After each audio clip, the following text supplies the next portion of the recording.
First test of a multi-stage modern-style liquid-fuel rocket to use a decoupling system would be the Bumper 5 test rocket launched in 1949, in which a V-2 rocket was modified by the U.S. government to separate into two stages, theoretically increasing its range. What is decoupling?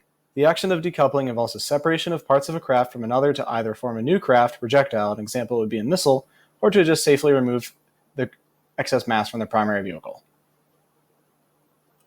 The first development of the concept dates back to the 14th and 15th century, in which the Chinese used black powder rockets which would fire into the air, but before the fuel would run out, smaller projectiles would be launched off of the primary projectile.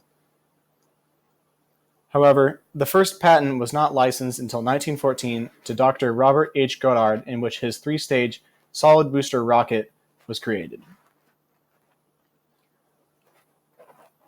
The following image shows the decoupling mechanism active in the Soyuz-style rocket, in which a small explosion separates the boosters from the fuselage. The original patent or technology was developed in 1914, but with the onset of World War I, the development of high-altitude rocket-style technologies halted. However, with the onset of the Cold War, the technology was refined due to demand. This demand was for a technology that could increase the range of rockets and flying craft. The Cold War caused this demand as current rockets were not efficient or powerful enough to reach the opponent countries in the Cold War.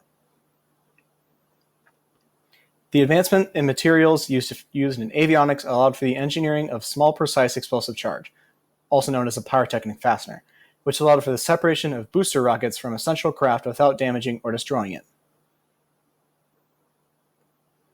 This advancement allowed for rockets or spacecraft to overcome the maximum velocity achievable, giving a fuel-to-dry mass ratio as shown